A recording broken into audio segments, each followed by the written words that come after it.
Hello guys, welcome to another weekly breakdown video. Today I am breaking down the first week of October data, and as it is the first week of the month, obviously we know that it's also the NFP. So it's an NFP week. We are backtesting the data on NFP. So let's see how the data comes out. Okay, here we can see the market was bullish for a long time on GBP USD, literally targeting these highs. This drove liquidity. It was sweeping all of the highs, not respecting any supply zones right here on the weekly. But now what we have seen after a long time, a week to the upside, there we can see it has still body closed above this. Yep, you can argue that, but now we can clearly see that now the market is clearly showing that the sellers are coming in the market, right? Before we didn't see that. We saw that the bulls were always, yeah, the market was going down for once, again the bulls comes in clutch in the market, right? But now, as we can see, the sellers are also interested in the market, and when the market is making a impulsive move like this without any signs of reversal, what we do, we draw the Fibonacci retracement, and at least we at least anticipate the retracement will happen to this equilibrium level, which is marked by this golden zone right there. And also it can be the premium, the 38.2 premium, or also the 61.8 OTE level, right? Like the discounted level. Anything can happen. So that was my analysis for weekly. So going on the weekly, my bias, I would tend more towards bearish. Obviously I don't want to go against, I don't want to go against the trend. The overall higher time frame bias is still going up, but looking at this weekly candle, we can see now sellers are coming in the market, right? Whenever the sellers are coming in the market, we either don't trade, wait for the market to catch a trend, or we can anticipate and trade very, very carefully, and we can still benefit from this move if we are smart enough, right? So this was my DXY analysis. On DXY I was looking for sells, and obviously on GBP USD, now we can clearly see the bias was not clear. The bias was literally going down, bearish. But now suddenly on the weekly time frame, now suddenly also the the market cannot go down forever, excuse me, so we can anticipate a pullback. So whenever we are anticipating a retracement, we draw out the Fibonacci retracement tool, and we can see now the buyers are coming in the market, right? The buyers are now a little bit gathering their strength and buying the market at this low right here.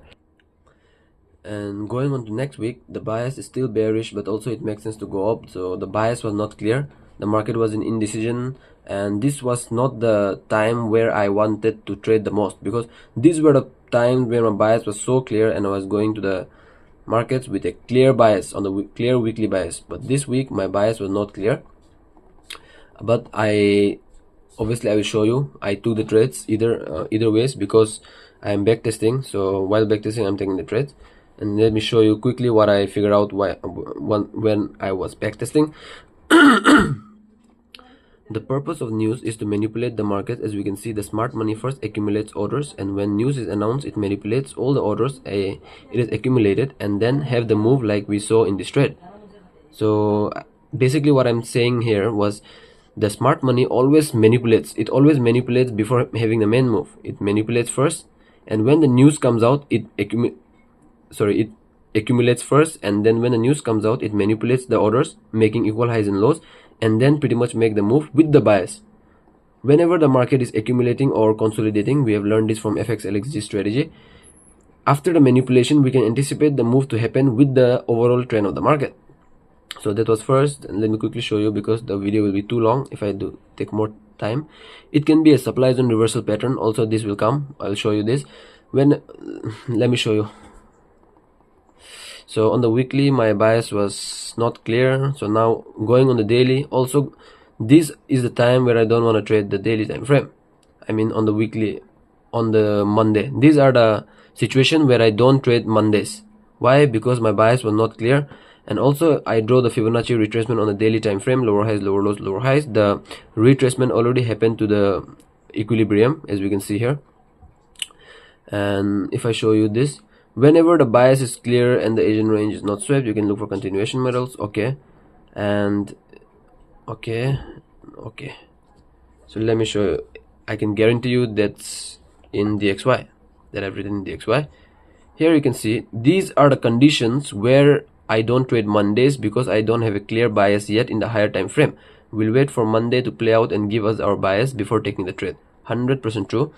These are the conditions where my bias is not clear, the weekly bias is not clear, and also the daily bias is not that clear, because it was going down, came up on Thursday, again Monday, again on Friday it came down. So the market was doing anything, it was doing bollocks. So obviously, until and unless there is a clear bias, it is always good to wait for the market to catch a bias and then trade with the bias, right? So waiting one day will not do anything. So now at this point I go to the 4 hourly. On the 4 hourly I can see the market is making literally lower highs, lower lows, lower highs, lower lows, and it has changed character to the upside right here. I have written it, let me show you. It was a change of character right around here. I have written here, but I have deleted because obviously throughout the week the market again came down, so I have marked the new one. It changed character to the upside. Now my bias was not clear, so let me quickly show you the Monday, what I did on Monday, because on Monday the bias was not clear, so it makes no sense. Monday literally the move happened to the downside, but we couldn't have anticipated that. So now going on Tuesday, now let me see what my bias is.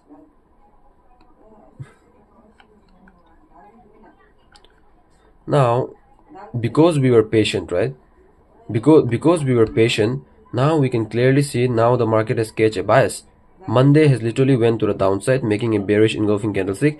Now going on Tuesday I can look for sells. There is also a fair value gap right here, there is also a daily fair value gap right here, daily supply zone right here. We can anticipate to fill up this fair value gap and then continue to the downside. So now we can see there is a bias in daily time frame. Patience pays in the market, as we say. This clearly waiting for Monday was worth it.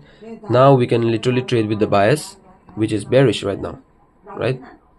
Going on Tuesday I'm looking for sells on to the downside. Going on to Tuesday my bias was bearish, as the daily time frame is closed very bearish right there. So I have marked this supply zone to trade from. Let me quickly show you on the hourly time frame. So the hourly time frame closed something like this, right? There was the hourly time frame closed something like this. There was an hourly supply zone right around here. There was, and after the Asian range closes I decide my zone, right?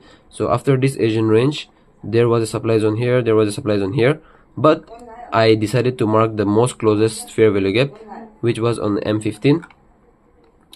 Obviously my bias on DXY is bullish now because of that candle. So on DXY I will only show you the bias, because otherwise it will be a very large video. As you can see, on the M15 it went up, swept the fair value gap. And remember, every trade I'm taking here or I am analyzing, I am correlating it with DXY. It went to the fair value gap. I took this fair value gap trade. I have also journaled this trade because DXY was in the demand. We can take fair value gap trades in GBP USD if DXY is in a order block, a demand or supply, which worked perfectly. It was a winner on Tuesday. So now let me quickly show you what happened on Wednesday. So now again, Monday, after Monday my bias was bearish on Tuesday, right? My bias was bearish on Tuesday, but now let's see on Wednesday my bias is not clear again because of how this candle closed. It's not bearish and it's not bullish yet, because maybe it's bullish on Wednesday, but also it is just indecision. I was not confirmed. Whenever you are not confirmed with your bias, even here it made more sense to go down on DXY, that means go up on GBP USD. And also let me show you the news. Monday there was lots of news, and Tuesday also there was lots of news. If I show you, Monday there was ISM manufacturing PMI, Fed Chair Powell speech, so I didn't trade it anyways. On Tuesday there was JOLTS job opening, so there was also news on Tuesday. This was an NFP week, so on Wednesday there was ADP non-farm employment change, so I decided Wednesday not to trade. But let me show you what I did, okay? And also my bias was not clear on Wednesday. Now this thing comes here.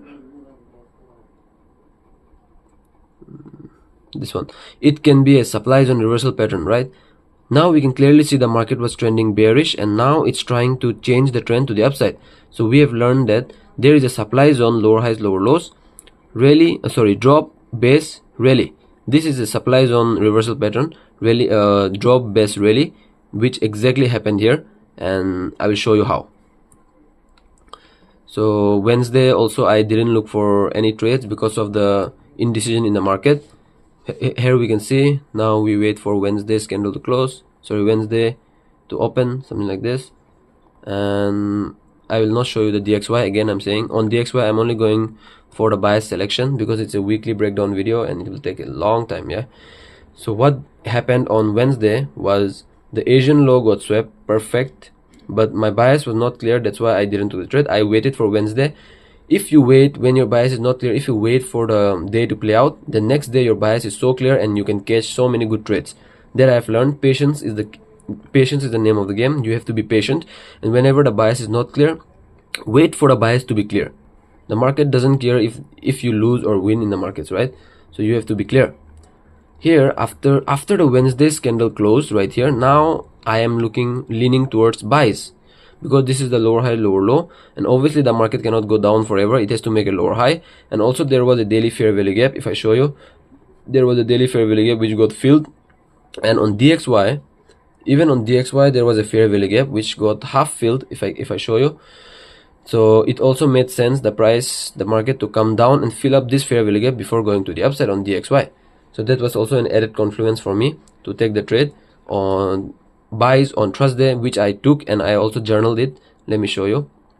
Now what I was talking about, the supply zone reversal pattern, clearly you can see drop, base, the smart money accumulated here, manipulated all of these lows right here, manipulated all of these lows. If I show you clearly, you can see, right? Accumulation, manipulation, and then distribution. We want to be a part of the distribution move, as we can clearly see. Now let me hide the daily and let me take you to the Thursday's trade which I took. It was a beautiful buys, purely based on DXY correlation. DXY correlation is very important, and the higher time frame, if you add all of the important things together, it will make so much more sense. There was a demand zone here. At first I was looking for buys from this sort of demand on Wednesday, but after the Asian range closed, it didn't make sense to go down all the way up here, all the way down and then go up, because if it were to go down all the way there, it also made sense, had a slight chance of continuing down, right? So I marked the most closest demand zone on the M15. What I did, there was also an inducement on 130. I have made a separate video analyzing this Thursday's trade, so if you want to watch that, feel free to do that. And also this was a beautiful trade on London session from this week M15, and even here the accumulation, manipulation, distribution worked perfectly. The smart money before news, there was high impact news here. Literally the market accumulated here, and before news quickly came down, manipulated all of these orders, early buyers here. These were the early buyers, as this order block was made on New York session. As you can see, 8 p.m. is New York session. So London session made the fake move, and the main move was after the news in New York. So I have also learned one more thing, was if an order block is made on New York session, it makes sense for the next day's New York session to again make the move from that same zone. The London session, if it's making the move, it can be a fake move like this. Even in the fake move, you can get your 1:3s, so feel free to do that. And now clearly we can see on Thursday we caught a winning trade again. So this week we caught 2 trades. The bias was not clear, even though we caught 2 trades. How? Just by following our daily bias and waiting patiently for the market to catch a bias. We didn't trade Monday, so we got a beautiful sell on Tuesday. We didn't trade Wednesday, so we got a beautiful trade on Thursday, right? Same like that. We gotta do that on the live markets. After seeing a candle closure like this on Thursday, now on Friday I am going with the mindset of again looking for buys. Why? Because after making a candle like this, you can argue, bro, there is a supply zone here, right? But if there is a supply zone, it is irrelevant until and unless the market shows that it's respecting that zone. Okay, so now if I show you that there is still some of the fair value gap left, and this demand zone is not mitigated yet, and the market is also making a higher low right here. So having all of that in mind, clearly it made sense Friday to go down. So on Friday also it was an NFP day. I've not shown you the news, right? There was an NFP on Friday, and on Thursday I took the trade because there was no news. There was only unemployment claims news. On Thursday, as you can see also on the my FX book, there was no source of news.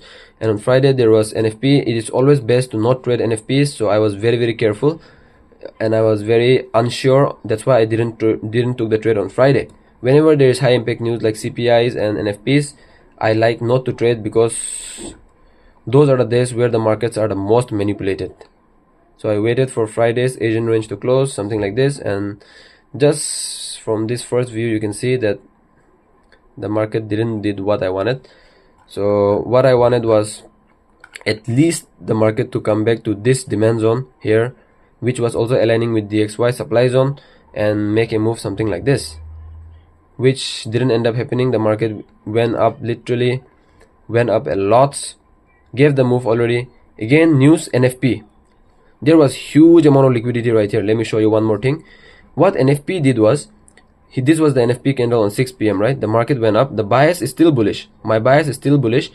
NFP came down, swept all of the liquidity from yesterday, swept the previous daily low, swept all of this liquidity. All of the buyers took out all of the buyers stop losses right there, and then the institutions made the main move right here. This is how the institution operates. If you can figure this out, you will go very far in trading. As you can see here, NFP came down, made a bearish candle. Doesn't mean the trend is bearish. The bias is still bullish. It came down, swept all of the previous structural liquidity right here, swept the previous daily high right here, sorry, previous daily low liquidity right here. Very huge amount of liquidity on the previous daily low, as we know, and then pretty much made the main move. If I could have caught this move, it would have been a very profitable trade. So you have to look at all of that and learn from that.